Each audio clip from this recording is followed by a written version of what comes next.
Baik,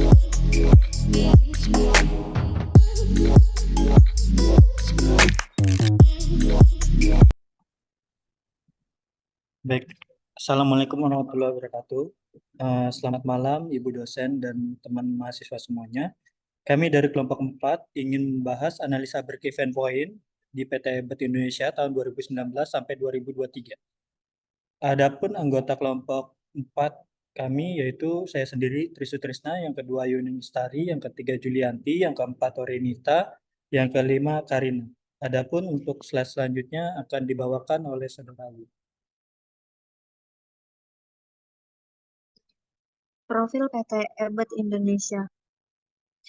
EBET Indonesia adalah perusahaan yang bergerak di bidang produksi alat kedokteran hingga obat-obatan farmasi.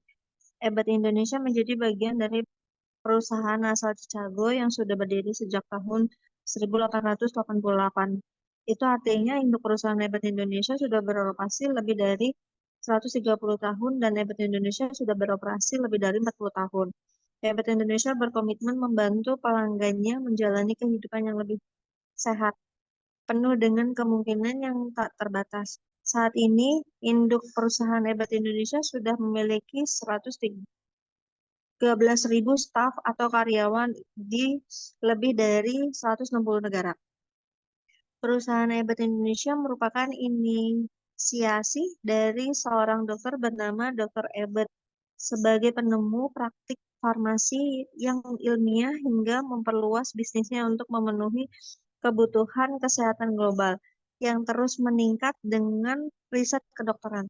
EBET Indonesia menjalankan kegiatan usaha dan dengan menyediakan 5 pelayanan dan produk utama, yaitu perawatan diabetes, diagnostik nutrisi, obat farmasi, dan perawatan vaskular. Misi EBET Indonesia adalah membantu menjalani kehidupan pelanggan dengan sebaik mungkin dengan memberi pelayanan kesehatan yang baik, dari menjaga jantung tetap sehat hingga menutrisi tubuh di setiap tahap kehidupan.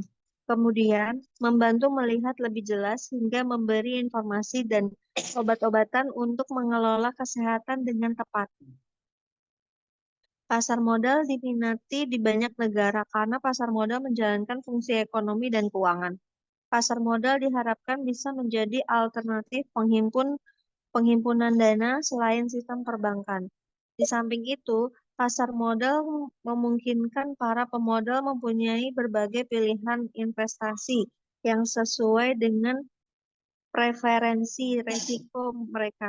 Dengan adanya pasar modal, para pemodal memungkinkan untuk melakukan diversifikasi investasi, membentuk portofolio gabungan dari berbagai investasi sesuai dengan risiko yang mereka bersedia tanggung dan tingkat keuntungan yang mereka harapkan. Dalam kaitan dengan hal ini, maka dalam keadaan pasar modal yang efisien, hubungan yang positif antara risiko dan keuntungan yang diharapkan akan terjadi. Pengertian pasar modal. Pasar modal menurut Aziz, Mintarti, dan Nadir adalah pasar untuk berbagai instrumen keuangan jangka panjang yang bisa diperjualbelikan, baik surat utang atau obligasi, equity atau saham, reksadana, instrumen derivatif, maupun instrumen lainnya. Sedangkan menurut Jiptono, Darmaji, dan Hendy M. Makhrudin adalah pasar untuk berbagai instrumen keuangan jangka panjang yang bisa diperjualbelikan, baik dalam bentuk hutang, ekuitas atau saham, instrumen derivatif, maupun instrumen lainnya. Pasar modal merupakan sarana perdana bagi perusahaan maupun institusi lain, misalnya pemerintahan, dan sarana bagi kegiatan berinvestasi. Hal-hal yang harus dicapai dalam pasar modal yang efisien dapat dilihat dari fungsi pasar modal di bawah ini. Pertama, untuk menciptakan pasar secara terus-menerus bagi sekuritas yang sudah ditawarkan kepadanya masyarakat sekuritas yang telah dimiliki umum. Kedua, untuk menciptakan harga yang wajar bagi sekuritas yang bersangkutan melalui mekanisme penawaran dan permintaan. Ketiga, untuk membantu dalam pembelanjaan dunia usaha. Keempat, berfungsi sebagai sarana dalam menciptakan suatu tenaga kerja karena bisa mendorong dan berkembangnya industri pada penciptaan lapangan kerja baru. Kelima, berfungsi sebagai sarana dalam meningkatkan suatu produksi. Adanya tambahan modal dari pasar modal membuat produktivitas suatu perusahaan bisa meningkat. Dilanjutkan oleh teman saya, Karina. Selain fungsi pasar modal, agar mencapai pasar modal yang efisien, terdapat juga peran pasar modal dalam perekonomian nasional, diantaranya sebagai berikut. Satu, berperan sebagai suatu intermediasi, lembaga perantara keuangan selain bank. Dua, memungkinkan para pemodal untuk berpartisipasi pada kegiatan bisnis yang menguntungkan atau investasi. Tiga, memungkinkan suatu kegiatan bisnis mendapatkan dana dari pihak lain dalam rangka perluasan usaha atau ekspansi. Empat, memungkinkan suatu kegiatan bisnis untuk memisahkan operasi bisnis dan ekonomi dari kegiatan keuangan. Lima, memungkinkan para pemegang surat berharga untuk memperoleh likuiditas dengan menjual surat berharga yang dimiliki sebagai pihak lain. Pengertian break-even point atau BEP. Break-even point atau titik impas adalah suatu keadaan atau kondisi di mana perusahaan dalam operasinya tidak memperoleh laba dan juga tidak menderita rugi, atau dengan kata lain jumlah biaya yang dikeluarkan sama dengan jumlah pendapatan.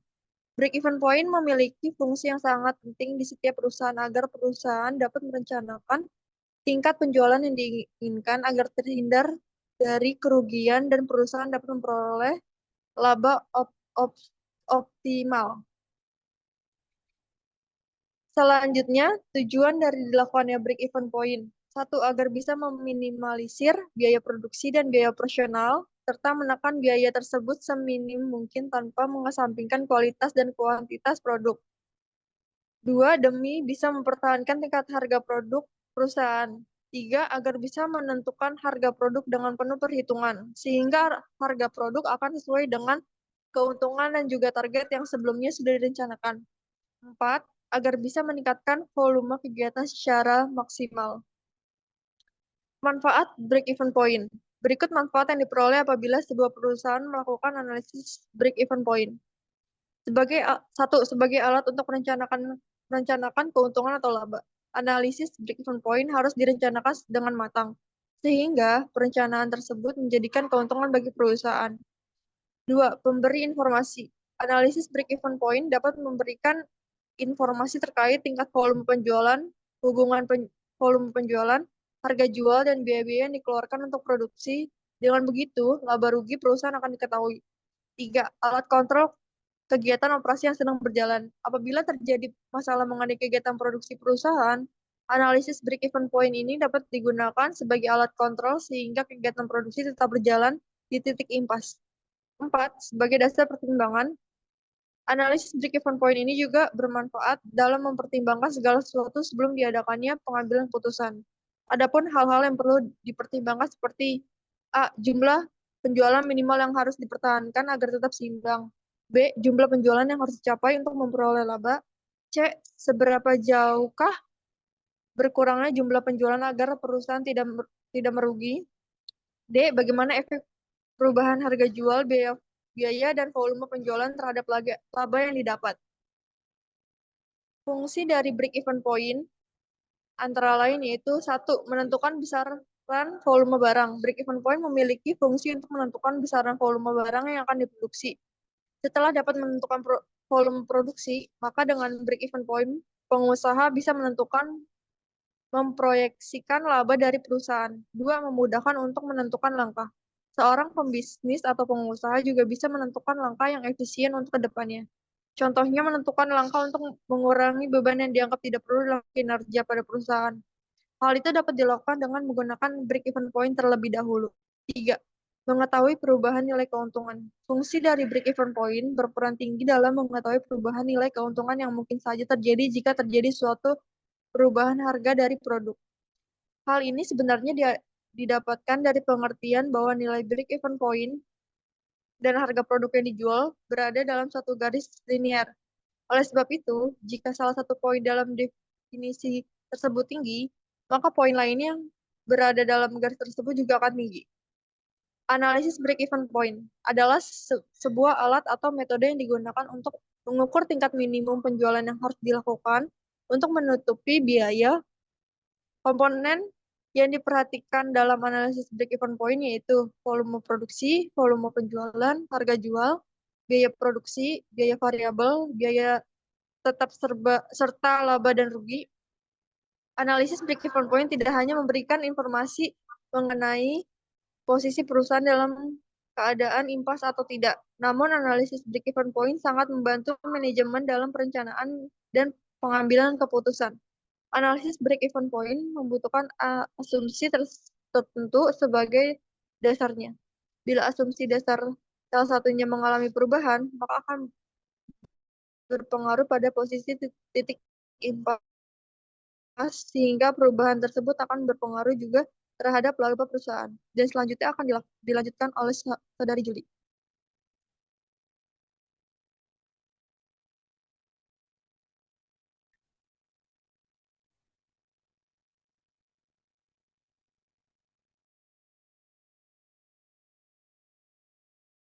Menurut Susanti Irawati, dalam bukunya Manajemen Keuangan, asumsi dasar yang digunakan dalam break-even point atau BEP adalah sebagai berikut. 1. Biaya yang terjadi dalam suatu perusahaan harus digolongkan ke dalam biaya tetap dan biaya variabel.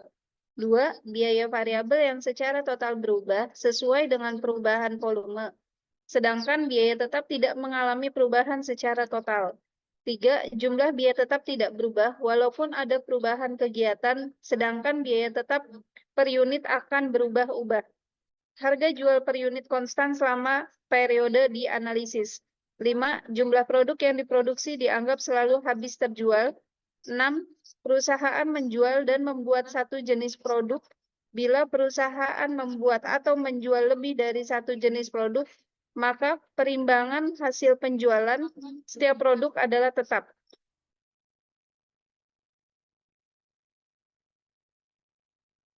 Break-even point umumnya dapat dihitung dengan 3 metode, yaitu metode persamaan, metode margin kontribusi, dan metode grafis. Ketiga metode tersebut pada dasarnya adalah pendekatan mempunyai hasil akhir yang sama. Akan tetapi ketiga metode tersebut memiliki perbedaan pada bentuk dan variasi dari persamaan laporan laba rugi kontribusi. 1. Metode persamaan. Metode persamaan atau equation method adalah metode yang berdasarkan pada pendekatan laporan laba rugi. Penentuan break-even atau impas dengan teknik persamaan dilakukan dengan mendasarkan pada persamaan pendapatan sama dengan biaya ditambah laba,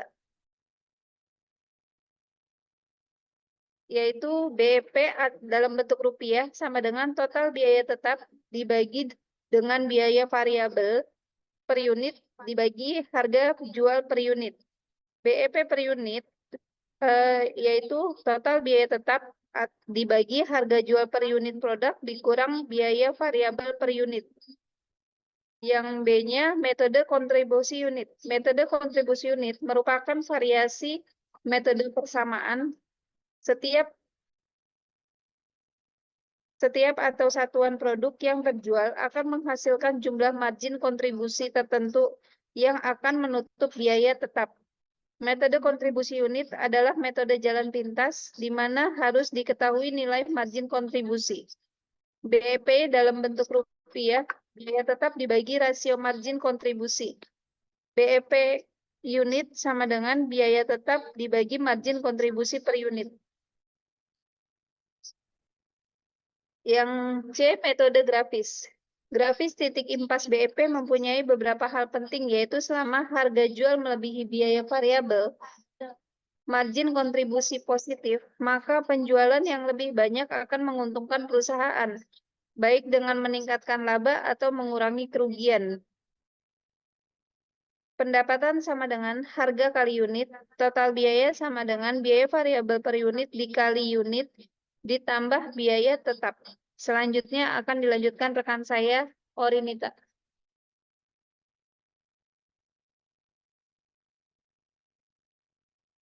Selanjutnya, hasil dan pembahasan. Dalam menentukan break-even point, sebelumnya biaya digolongkan menjadi biaya variabel dan biaya tetap. Break-even point dihitung berdasarkan pada laporan keuangan perusahaan selama periode penelitian, yaitu dari tahun 2019 sampai tahun 2020. Berikut disajikan laporan keuangan PT Ebot Indonesia. Rekapitulasi biaya tahun 2019 sampai 2023. Pada tahun 2019, biaya tetapnya 29.779.070.700.705.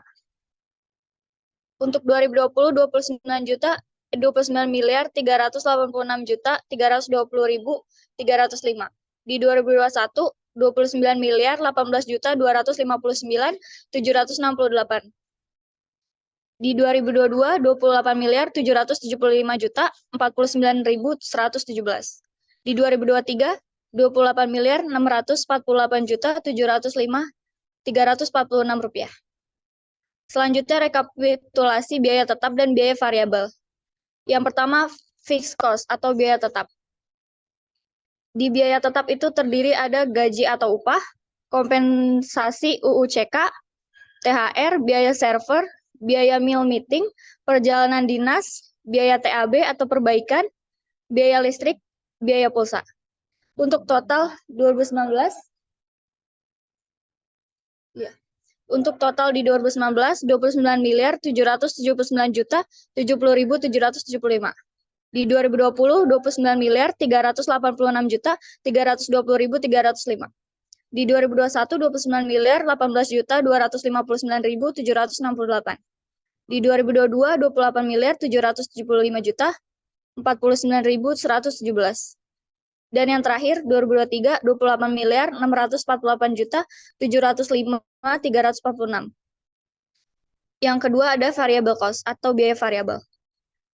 Variable cost terdiri dari insentif atau bonus, gaji atau upah, lembur, hadiah, biaya pengiriman, iklan, biaya ATK, dan yang terakhir biaya APD atau swab. Untuk total di 2019 ada 11.968.993.448 rupiah. Di 2020, 8.755.100.552. Di 2021, 11.280.9.882. Di 2022, 11.931.434.339 rupiah. Di 2023, 12.524.413.322. Selanjutnya, rumus break-even point dalam rupiah. Nilai pendapatan di tahun 2019 sampai 2023. BEP dalam rupiah sama dengan biaya tetap dibagi 1 kurang biaya variabel lalu dibagi dengan volume penjualan. Untuk slide selanjutnya dibacakan oleh rekan saya, Kak Trisna. Baik, untuk yang pertama, break-even point di tahun 2019 dengan rumusan BIP dalam rupiah dengan rumusan fixed cost dibagi 1 dikurangin variable cost dibagi volume penjualan dengan hasil 3,9 M. Adapun break-even point 2019 posisi nilai pendapatan perusahaan yaitu sebesar 3,9 M. Untuk yang kedua, break-even point di tahun 2020 dengan rumusan yang sama, hasil break-even point-nya di angka 3,9 M. Untuk break-even point di tahun 2020, pada posisi nilai pendapatan sebesar 3,9 M, pada tahun ini break-even point mengalami kenaikan dibandingkan tahun sebelumnya karena kena penurunan biaya variabel dan biaya tetap.